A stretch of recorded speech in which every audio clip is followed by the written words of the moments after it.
C'est à l'école des beaux-arts de Saint-Étienne, où j'étais alors étudiant, que ces gravures furent réalisées de 1964 à 1967 dans l'atelier du peintre-graveur Claude Lesbuche.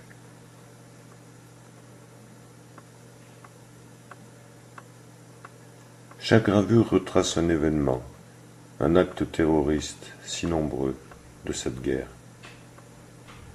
Selon les témoignages directs ou visualisés dans leur contexte du moment. La guerre d'Algérie. Cela au travers du filtre de l'expression artistique, filtre magique où se mêlent inspiration, l'imagination, la maîtrise technique, la volonté de bien faire.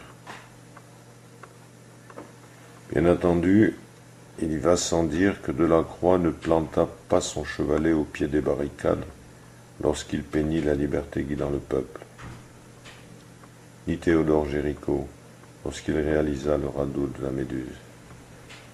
Francisco Goya survécut aux misères de la guerre d'Espagne. Rembrandt, ainsi que de nombreux autres artistes, n'étaient pas présents à la descente de croix ou à la présentation du Christ à la foule. Ces gravures, je les ai réalisées sur plaques de cuivre, à la technique de l'eau forte, et imprimées sur la presse taille douce de l'atelier des Beaux-Arts.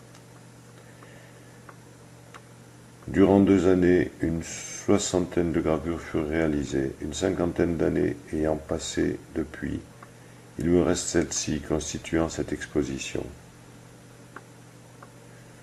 Cette vidéo a été faite à Latte grâce à Charlie Cassan et à sa compagne Marie Avenel, lors de la projection de leur film La valise ou le cercueil, à l'étage du théâtre Jacques Coeur le 22 mai 2012. Il était temps. Je les remercie ainsi que Bérengère d'avoir accepté ma modeste contribution au souvenir d'un proche passé tragique,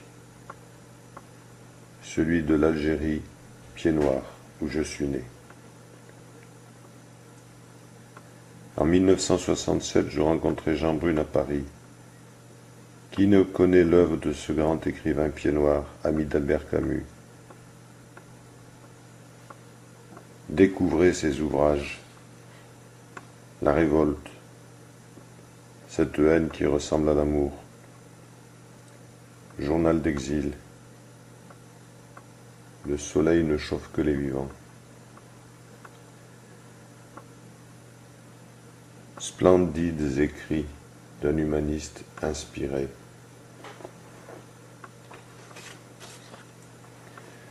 Jean Brune tint chacune de ces gravures en ses mains.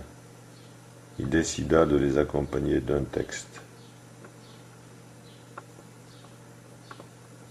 Le but étant de faire publier le recueil de gravures sous forme d'ouvrage pour bibliophiles. J'étais seul à Paris, sans connaissance et sans argent.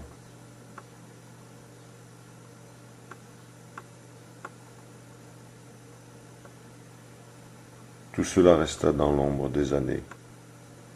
Cette exposition les fait reparaître au grand jour en cette année de commémoration. Cette exposition est dédiée aux victimes innocentes des événements qui ensanglantèrent notre beau pays.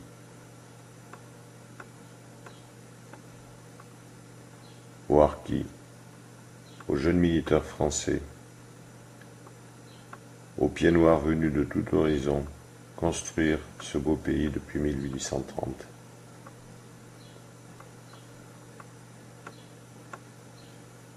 Cette exposition témoigne que la guerre entre les hommes est le fléau le plus dévastateur, pourtant évitable par le respect de l'autre, par l'amour d'autrui. Évitable par une volonté pacifique, une volonté de bien faire. Gardien jaloux de nos couleurs, quand sous un soleil magnifique retentissait ce cri vainqueur, en avant, en avant, en avant. C'est nous les Africains qui revenons de loin, venant des colonies pour sauver la patrie. Nous avons tout quitté par un foyer, et nous gardons au cœur une invincible ardeur, car nous voulons porter haut et fier le beau drapeau de notre France entière.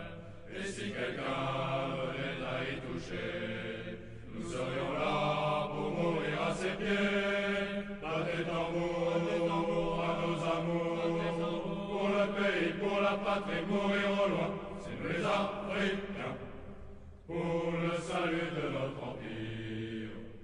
Nous combattons tous les vautours, la faim, la mort nous font sourire.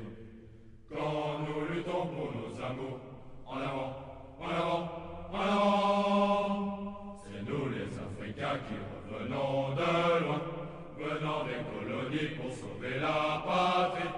Nous avons tout quitté par un foyer, et nous gardons au cœur une invincible ardeur, car nous voulons porter haut et fier le beau drapeau de notre France entière. Et si quelqu'un venait à y toucher, nous serions là pour mourir à ses pieds.